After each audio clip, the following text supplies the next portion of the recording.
soul is lonely, sad and blue. Ain't got no loving shoulders to lean on. There's always a sunny side across the river. Take a ride, take a swim, and all your worries go away. Go cross the river and you'll be fine. Go counting winners, it's right down the line. You'll be alright on the sunny side. Hey, welcome back to the channel. Right here at beautiful Lake Carl Blackwell today. We're going to talk a little bit about Fuji cameras. If you've watched any amount of videos on my channel, you'll know that I'm slowly but surely inching up to becoming a Fuji fanboy. I have the Fuji X-X10. It's been a great camera, but some of the things that kind of held me back from, totally investing into the Fuji ecosystem is the lenses. Now I have the Fuji 16 to 80 lens f4. And I'm not just a huge fan of that lens, so I've always been looking for something else as far as just a general zoom lens, because that's really what I use the X-X10 for. It's kind of a general, everyday, all-purpose use, smaller camera that I can take anywhere with me, particularly on vacations and stuff, like when I travel. And the 1680 is a decent lens. It's just not the best lens in the world, and it doesn't really do very good with video. So I've always been on the lookout for a zoom lens for the Fuji ecosystem that I thought, suited my needs well.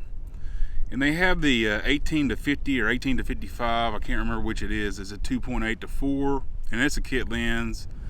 But for what it is, it's pretty expensive, and just something that I don't necessarily want to buy that lens. Here recently, Tamron has really stepped up their game, and they came out with the 18 to 300, which is wide, huge focal length, and it goes from 18 millimeters all the way up to 300, which is almost 450 millimeters, which is just a huge range. And it's not very big. I mean, it's a little big, but not too humongous. And I think that would make a great travel lens.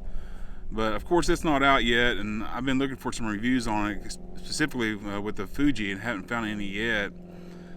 But still, it's like 3.5 to 6.3, and it's just something that I'm not 100% completely sold on, a lens like that, because that might be just a little bit too much more than I want.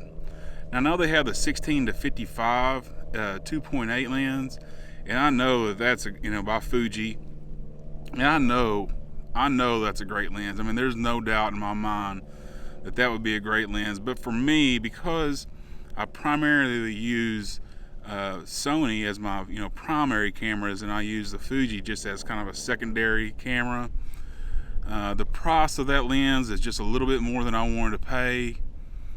And to be honest with you, from the sounds of it, it seems to be fairly heavy, and I just don't want that big of a lens, heavy of a lens, as my, in my travel kit. But then I got on Fuji Rumors and I saw this, and this makes me really, really excited about the Fuji system. The Tamron, I think it's 11 to 22 2.8, and the Tamron 17 to 70 2.8. And I know that they have both of those lenses for the Sony ecosystem, for APS-C world, as far as Sony goes. The prices on them seem to be about kind of what I'm willing to pay. I mean, I just don't want to pay so much for a lens on a secondary camera. And these Tamron lenses, they've brought down the price to, at least reasonable. And 11 to 22 would make just a great focal range for, vlogging and stuff like that. Like, going to the zoo, going to parks, going to things like that, using, shooting video and things like that. That's just a great focal length for that kind of stuff. And 11 to 22 2.8 would just be awesome. Combine that with the IBIS in the camera, which is pretty good, and then the electronic image stabilization that's built in the camera, and I think that lens will be great for just everyday general use, vlogging, videos, some pictures, and I think that'll really be a handy lens. I'm super excited about that one. And if that one don't work out for you, they can bring out the 17 to 70, which by all accounts is just super lens. They had that one for Sony as well, and every review I've seen of that lens it's just been super positive as well. So with those two lenses being announced, or at least being rumored to come out in the future, I am super excited about the Fuji ecosystem going forward, and I can't wait they come out with those two lenses so I can try at least one of them out. So you can kind of mix and match any of these three Tamron lenses in your kit, and it'd be great. Like you could have 11 to 22, 2.8 for any kind of low light or any kind of vlogging or anything like that, where you just want to kind of a wider angle light lens to use. And then you could use the 18 to 300 for everything else. And I mean, 300, in case you don't know, on an APS-C equivalent is 450 millimeters. I mean, that is way out there. And I think that kind of lens would just be great on as far as travel and stuff, because sometimes even with that 80 millimeter lens, I don't know what that equivalates to in full frame, but it's just not quite long enough. I mean, I wish I had just a little bit more reach, and I just couldn't ever imagine needing more than 450. So, in your kit, you could just carry two lenses with you. You can carry that 11 to 22 and the 18 to 300, and you could be covered all the way between 11 all the way to 300, and that is just crazy, and that is just awesome and amazing. And I can't wait till these lenses start coming out and I can see reviews of them. And then if you just wanted to go one lens, you could go to the 17 to 70 and just carry that one lens with you, and that would probably be good enough for about 90 to 95% of your shooting needs.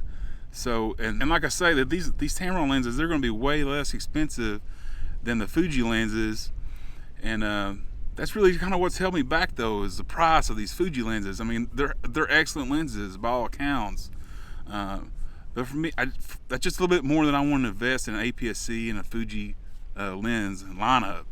So I know that these lenses are going to be probably $300, $400, $500 less than their Fuji equivalent. And boy, I'm just so excited. I cannot wait till these lenses get announced. Some of the lenses get out there into hands and we start seeing reviews of them. And boy, it's just going to be exciting when those lenses come out and we actually get to use them. So super excited about the future of Fuji. Of course, I'm going to stay with Sony. I mean, there's no way I can get out of the Sony ecosystem now. I'm stuck in there for life, I guess. So not going anywhere with that, but I'm excited about the future of Fuji film cameras, and I can't wait for these new lenses to come out. Hope you've enjoyed the video. Thanks for watching. We'll see you on the next one.